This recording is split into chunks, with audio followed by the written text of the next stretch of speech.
पता नहीं भगवान ने कौन से काले पेन से मेरी किस्मत लिखी है, तभी तो हर तरफ अंधेरा ही अंधेरा है।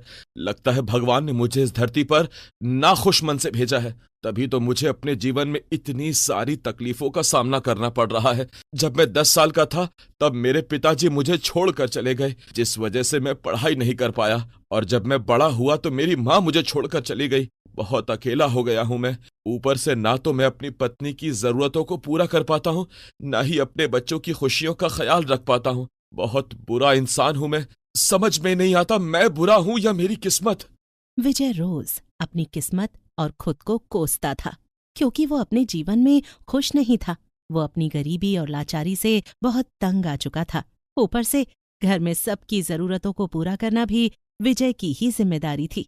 शाम को जब विजय घर जाता है तो विजय की पत्नी सुधा उखड़े मन से विजय से कहती है, आज रात का खाना तो बन गया, पर कल सुबह के लिए घर में राशन नहीं है। तुम्हें कहते कहते लगभग 1 हफ्ता निकल गया, लेकिन अभी तक तुमने घर में राशन नहीं डलवाया। तुम्हें क्या लगता है मुझे बहुत शौक है तुम्हारी बातों को नजरअंदाज करने का? अरे मुझे भी पता है कि राशन कितना जरूरी है, लेकिन मैं मजबूर हूँ। मेरे पास राशन खरीदने के लिए पैसे नहीं है, और गांव का जो लाला है वो उधारी पर सामान देने को तैयार नहीं है, क्योंकि हमने अब तक का उसका पहले वाला हिसाब ही चुकता नहीं किया है। अरे बहुत परेशान हो गई हूँ मैं। कभी कभी तो सोचती हूँ कि अगर तुम्हारे सर पर इतनी ही गरीबी थी तो तुमने शादी क्यों की? इस गरीबी में बीवी बच्चों की जिम्मेदारी उठाना अगर तुम्हारे बस की बात नहीं थी तो क्यों की शादी? अगर तुम ऐसी बुरी स्थिति में मेरा साथ नहीं दे सकती हो तो तुम अपने मायके जा सकती हो, मुझे कोई दिक्कत नहीं है। वैसे भी जीवन साथी का मतलब होता है कि वो हर अच्छे बुरे वक्त में अपने साथी का साथ दे, पर तुम तो मुझे हर वक्त सिर्फ और सिर्फ ताने ही देती रहती हो। अरे तो क्या करूं? मैं भी तो परेशान हो गई हूँ ऐसा जीवन जीते जीते। ना तो तुम हमें एक अच्छा जीवन दे सकते हो और ना ही हमारी छोटी मोटी जरूरत को पूरा कर सकते हो, इसलिए बेकार है तुमसे कुछ कहना। मैं तो जा रही हूँ अपने कमरे में सोने।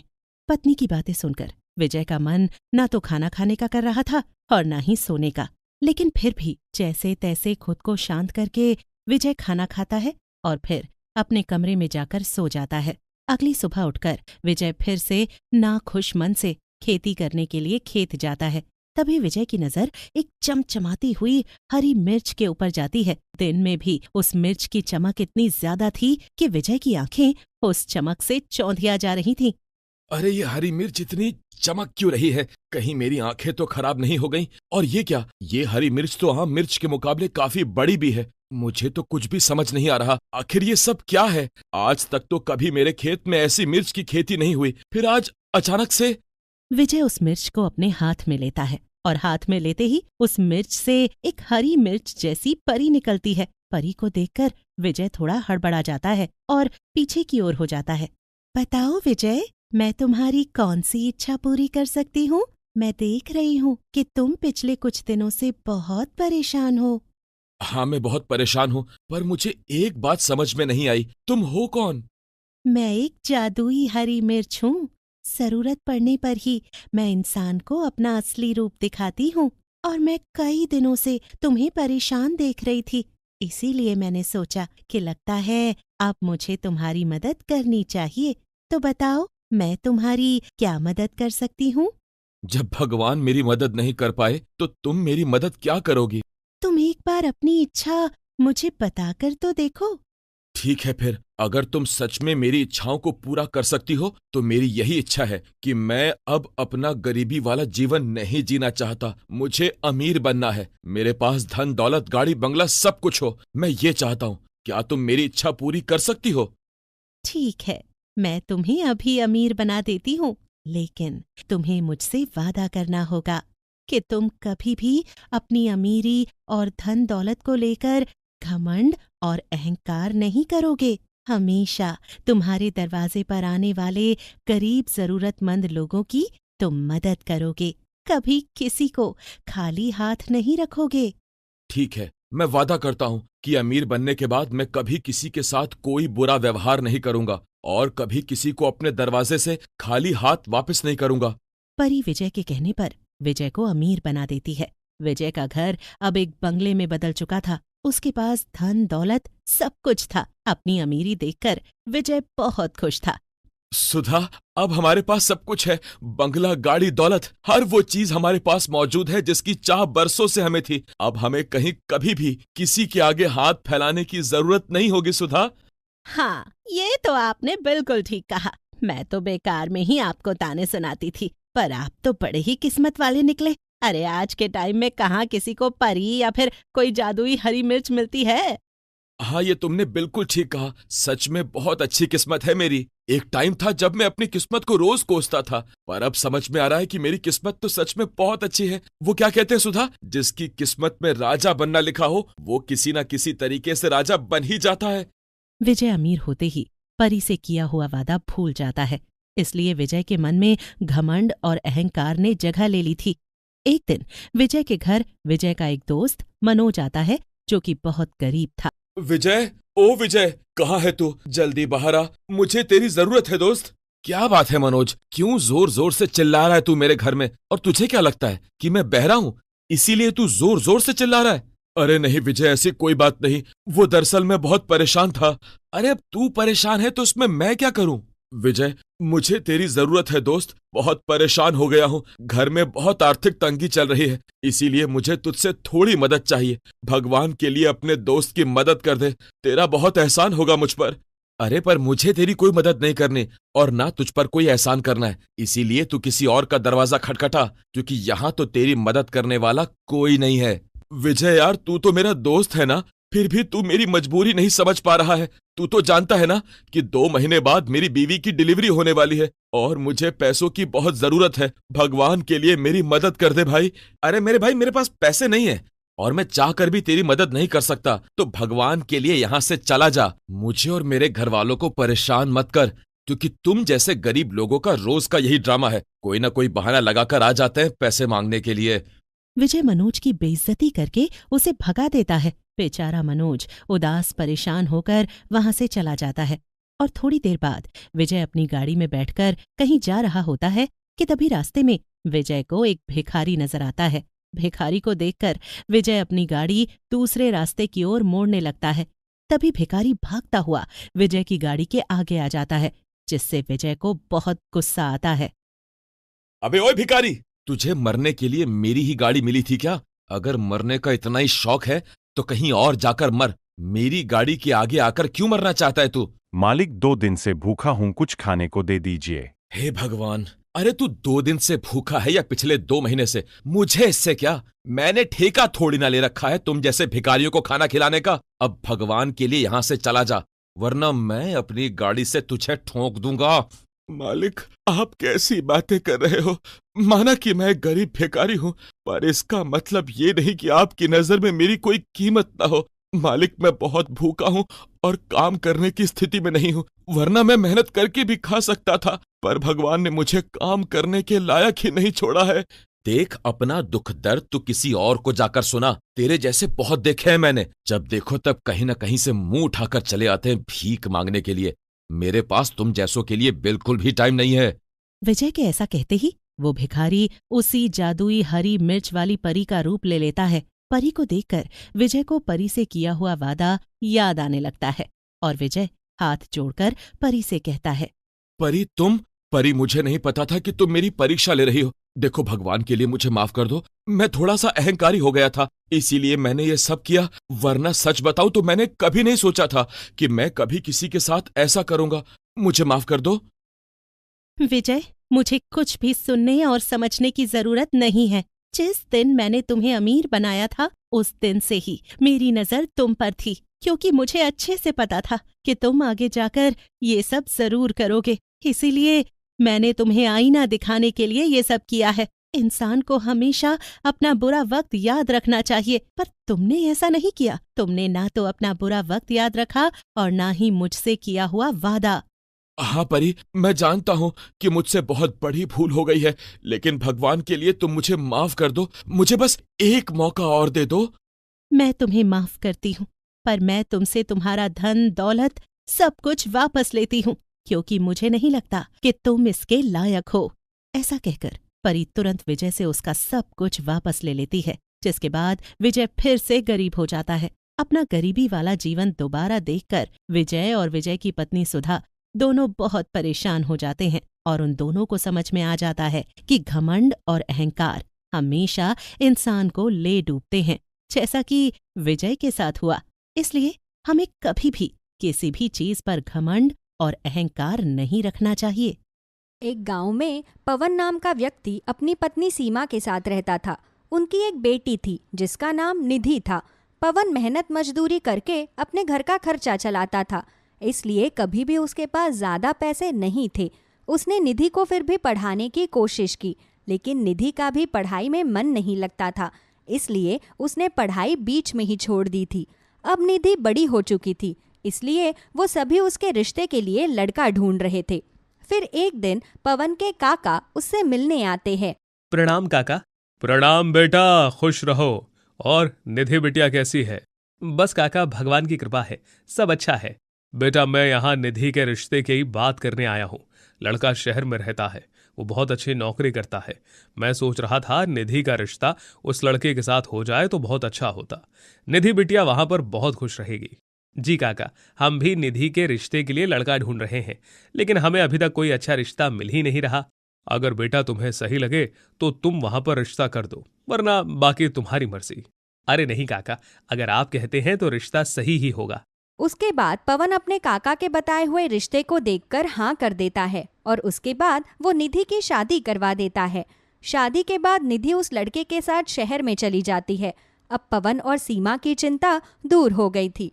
उन्हें अब अपनी लड़की के लिए एक अच्छा लड़का मिल गया था और उसकी शादी भी हो गई थी। एक तरफ पवन और सीमा अब बेफिक्र होकर अपना गुजारा कर रहे थे, वहीं दूसरी तरफ निधि शहर के तौर तरीकों को सीखने की कोशिश कर रही थी। अरे बहू, आज तेरी पहली रसोई है, तू हमें क्या बना कर खिलाएगी? मम्मी जी, आप जो बोलेंगी मैं वही बना दूंगी। एक काम कर, तू मेरे लिए घर पर पिज्जा और पाव भाजी बना दे। मम्मी जी, मुझे पिज्जा और पाव भाजी बनानी नहीं आती। ये लो, हमारी तो किस्मत ही फूट गई। भला हमें ये कैसी बहू मिली है जिसे खाना भी बनाना नहीं आता। मम्मी जी, मुझे हलवा, पूरी, सब्जी, बाकी सब बनाना आता है, लेकिन मुझे ये पिज्जा वगैरह बनाना नहीं आता।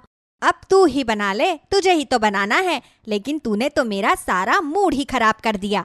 इतना कहकर सविता वहां से गुस्से में चली जाती है। बेचारी निधि को कुछ समझ ही नहीं आ रहा था कि वो क्या करे। निधि बहुत ही स्वादिष्ट खाना बनाती थी, लेकिन उसे ये सब जंक फूड बनाना नहीं आता था, इसलिए वो बहुत सोच विचार करती है और उसके बाद खाना बनाने रसोई में चली जाती है। उसके बाद निधि अलग अलग तरह के पकवान बनाती है। फिर वो सभी को खाना खाने के लिए बुला लेती है। फिर सविता और यश दोनों खाना खाने आ जाते हैं। बताओ, ये भी कोई खाना हुआ? अरे इससे अच्छा तो मैं कहीं बाहर से मंगवा कर खा लेती। लेकिन मम्मी जी, खाने में क्या कमी है? खाना बिल्कुल सही तो बना है। ये लो, इस लड़की को घर में आए हुए अभी एक दिन भी नहीं हुआ और मुझसे आते ही जबान चला रही है। मम्मी जी, मैं जबान नहीं लड़ा रही, मैं तो सिर्फ आपको बता रही हूँ। देख बेटा, अब तू ही देख ले अपनी पत्नी को। लगता है इसे मेरा इस घर में रहना पसंद नहीं है। लेकिन देखो, तुम मेरी मम्मी के साथ ऐसा बर्ताव नहीं कर सकती। मेरी मम्मी जैसा चाहेंगी इस घर में बिल्कुल वैसा ही होगा। जी ठीक है। निधि बात को ज्यादा बढ़ाना नहीं चाहती थी, इसलिए वो बात को वहीं पर खत्म कर देती है। वहीं दूसरी तरफ सविता, जो कि बहुत ही चालाक महिला थी, उसने पहले दिन ही जानबूझकर घर में झगड़ा किया था। वो सोचती थी कि शादी के बाद भी सिर्फ अपना ही राज रखेगी और अपनी बहू की बिल्कुल भी नहीं चलने देगी। इसी वजह से आए दिन सविता निधि को बहुत ज्यादा परेशान करती है। फिर एक दिन दोपहर में जब निधि अपने कमरे में सो रही थी तो सविता उसके कमरे में जाती है। ये भी भला कोई सोने का समय है? इस तरह अचानक सविता की आवाज सुनकर निधि हड़बड़ाहट में उठ जाती है। मम्मी जी, क्या बात है? मैंने कहा ये भी भला कोई सोने का समय है? तुम्हें इस टाइम पर घर का काम करना चाहिए। मम्मी जी, मैंने घर का सारा काम खत्म कर लिया और मैं बहुत ज्यादा थक गई थी, इसलिए मैं थोड़ी देर सो गई। सोने के लिए पूरी रात बाकी है, इसलिए तुम अभी उठकर सारा काम करो। मेरा पापड़ खाने का मन कर रहा है, इसलिए तुम पापड़ बनाकर उन्हें छत पर सुखा दो। ठीक है मम्मी जी। इतना कहकर निधि उठकर वहां से चली जाती है। उसे लगता था कि अभी वो घर में नहीं है, इसलिए सविता ऐसा कर रही है। लेकिन निधि को नहीं पता था कि सविता के मन में क्या चल रहा है। निधि हर रोज खूब काम करती थी और सविता उसे दिन में चैन से 1 मिनट भी बैठने नहीं देती थी। वो हर छोटी छोटी बात पर निधि को बहुत ज्यादा डांटा करती थी। फिर एक दिन सविता जब हॉल में बैठकर टीवी देख रही थी और वहीं दूसरी तरफ निधि वॉशिंग मशीन में कपड़े धो रही थी। तूने ये वॉशिंग मशीन क्यों चलाई? क्योंकि मम्मी जी, आपने ही तो कहा था कि मुझे कपड़े धोने हैं। आज से तू हाथ से कपड़े धोएगी। लेकिन मम्मी जी, वॉशिंग मशीन कपड़े धोने के लिए ही तो है। तू फिर से मुझसे जबान लड़ा रही है। मैंने तुझसे कहा ना कि तू हाथ से ही कपड़े धोएगी। वैसे भी तू इतने गरीब परिवार से आई हुई है। तूने कभी ये सब चीजें अपनी जिंदगी में देखी भी है? भला तेरे परिवार वालों ने तुझे दिया ही क्या है? तू तो शादी में कुछ भी दहेज नहीं लेकर आई, ना ही तू कोई सामान लेकर आई है। इसलिए तू इन सब का आज से इस्तेमाल बिल्कुल नहीं करेगी। ठीक है मम्मी जी। निधि अपना घर बचाना चाहती थी, इसलिए वो सविता की हर बात मानती थी। वो नहीं चाहती थी कि उसका रिश्ता खराब हो, इसलिए वो हर बात मानती थी और चुपचाप सारे ताने सुनती रहती थी। लेकिन सविता के अत्याचार दिन पर दिन बढ़ते ही जा रहे थे। वो हर बार जानबूझकर निधि के खानों में कमियां निकालती थी। वो निधि से जानबूझकर बार बार खाना बनवाती थी। कभी सविता निधि के धोए हुए कपड़ों को गंदा कर देती थी और उसे दोबारा धोने को कहती थी। एक दिन तो सविता ने हद ही कर दी। जब यश काम से वापस घर लौटता है तो सविता उसके आते ही रोने लग जाती है। मम्मी, क्या बात है? आप इस तरह से रो क्यों रही हो? बस बेटा, अब मैं तुझे क्या बताऊं। मम्मी बताओ तो, क्या बात है? बेटा, तेरे जाने के बाद तेरी बीवी मेरे साथ बहुत बुरा बर्ताव करती है। ये मुझे बहुत ज्यादा मारती है। देख, आज तो इसने जानबूझकर मेरा हाथ जला दिया। अपनी माँ की ये सब बातें सुनकर यश बहुत ज्यादा गुस्सा हो जाता है। उसे बिल्कुल भी विश्वास नहीं हो रहा था कि उसकी पत्नी उसके माँ के साथ इतना बुरा व्यवहार कर सकती है। इसलिए यश गुस्से में निधि को वहां पर बुलाता है। जी कहिए, क्या बात है? क्या बात है? क्या तुम्हें नहीं पता कि क्या बात है? क्या मैंने तुमसे इसलिए शादी की थी कि तुम मेरी माँ के साथ इतना बुरा बर्ताव करो? आखिर तुम्हारी इतनी हिम्मत कैसी हुई कि तुमने मेरी माँ का हाथ जलाया? ये आप कैसी बातें कर रहे हैं? मैंने ऐसा कुछ भी नहीं किया है। तो ये क्या है? मैं आपसे सच कहती हूँ, ये मैंने नहीं किया। मम्मी जी के हाथ से गलती से चाय गिर गई थी, इसलिए उनका हाथ जल गया। लो, अब तो मेरे बेटे के सामने ही मुझे झूठा बनाया जा रहा है। नहीं, मैं झूठ नहीं कह रही, बल्कि आपके जाने के बाद आपकी मम्मी मुझे बहुत ज्यादा परेशान करती है और मुझे बिना वजह डांटती और मारती है। बस, अब यही सब सुनने की कसर बाकी थी। यश निधि की बात पर बिल्कुल भी विश्वास नहीं करता और अपनी माँ की बातों पर विश्वास करके यश निधि को बहुत ज्यादा डांटने लगता है और उसके ऊपर हाथ भी उठा देता है। प्लीज, आप मेरी बात पर विश्वास कीजिए। निधि के बार बार रिक्वेस्ट करने के बाद भी यश उसकी बात पर विश्वास नहीं कर रहा था और उसे जबरदस्ती घर से बाहर निकाल देता है। निधि शहर में बिल्कुल नई थी और वहाँ के माहौल से वो बहुत अनजान थी, इसलिए उसे कुछ समझ नहीं आ रहा था कि वो अब क्या करेगी और भला कहाँ जाएगी। फिर वो रोते हुए एक बड़े से नीम के पेड़ के पास पहुँच जाती है। अब मैं भला क्या करूँगी? मैं कहाँ जाऊँगी? मुझे तो यहाँ के बारे में कुछ भी नहीं पता। तुम इस तरह से रो मत निधि। कौन है? मैं नीम का पेड़ हूँ। दरअसल मैं एक जादुई नीम का पेड़ हूँ। मैं यहाँ पर तुम्हारी मदद करने आया हूँ। क्या आप सच में जादुई पेड़ हो और आप बोल भी सकते हैं? हाँ निधि। लेकिन आप मेरी मदद क्यों करना चाहते हैं? निधि, तुम एक बहुत अच्छी लड़की हो। बहुत समय पहले गांव में एक नीम का पेड़ था जो कि मंदिर के पास था। कुछ लोग उसे काटने आए थे, लेकिन तुमने उन सब के खिलाफ आवाज उठाई और उसे काटने से बचा लिया। साथ ही तुम हमेशा दूसरों की मदद करती हो और बहुत ही अच्छी और ईमानदार लड़की हो। इसीलिए मैं तुम्हारी मदद करना चाहता हूँ। लेकिन अब कुछ नहीं हो सकता। मेरा पति मुझ पर बिल्कुल भी विश्वास नहीं करता और मेरी सास मुझे बहुत ज्यादा परेशान करती है। अब मैं उस घर में और नहीं रहना चाहती। कोई बात नहीं निधि, मैं तुम्हारी मदद करूंगा। उसके बाद उस नीम के पेड़ से कुछ पत्तियां गिर जाती है और वो सभी सोने में बदल जाती है। अब तुम इन्हें बेचकर अपना गुजारा अच्छे से कर सकती हो। मेरी मदद करने के लिए आपका बहुत बहुत धन्यवाद। अच्छा, लेकिन आप ये सब जादू करने के अलावा चल भी सकते हैं? हाँ जरूर निधि। उसके बाद वो नीम का पेड़ अपना साइज छोटा करके निधि को उसके चारों तरफ चल कर दिखाता है और वो खुशी से झूमता है और उछलता हुआ निधि को सुंदर सा डांस करके दिखाता है, जिसे देखकर निधि बहुत ज्यादा खुश हो जाती है। आप तो बहुत ही अच्छा डांस करते हैं। शुक्रिया। इतना कहकर निधि वहां से चली जाती है। उसके बाद वो उन सोने की पत्तियों को बेचकर काफी सारे पैसे जमा कर लेती है और एक अच्छा सा घर खरीद लेती है। जब भी निधि को किसी चीज की जरूरत होती तो वो उस नीम के पेड़ से उन सोने की पत्तियों को ले आती और उन्हें बेचकर अपना अच्छे से गुजारा करती थी। अब निधि का शादी से मन भर गया था। वो सबके लिए अच्छा करना चाहती थी, इसलिए वो 2 बच्चों को गोद ले लेती है और उन्हें खूब पढ़ाती लिखाती है। वो अपनी मम्मी पापा को भी गांव से बुलाकर उन्हें अपने साथ रहने के लिए कहती है। इस तरह निधि अपनी जिंदगी अच्छे से जीती है। लेकिन जब निधि की सास सविता और यश को पता चलता है कि अब निधि काफी अमीर हो गई है, तो वो दोनों उसके पास उसे वापस घर ले जाने के लिए आते हैं। हाँ, आप दोनों को अब मेरी याद आ रही है। मुझे अच्छे से पता है कि आप लालच में मेरे पास आए हैं, लेकिन मैं आप दोनों के साथ कहीं भी नहीं जाऊंगी। आपने मेरे साथ बहुत बुरा किया है, इसलिए यहाँ से वापस चले जाइए। उसके बाद यश और सविता दोनों निधि को धमकाने की कोशिश करते हैं, लेकिन तभी वहां पर जादुई नीम का पेड़ आ जाता है, जो कि अपने दोनों टहनियों वाले हाथों से उनकी खूब पिटाई करता है और उन्हें वहां से भगा देता है। उस दिन के बाद से निधि अपनी जिंदगी आराम से जीती है और जादुई नीम का पेड़ हमेशा उसकी मदद करता है।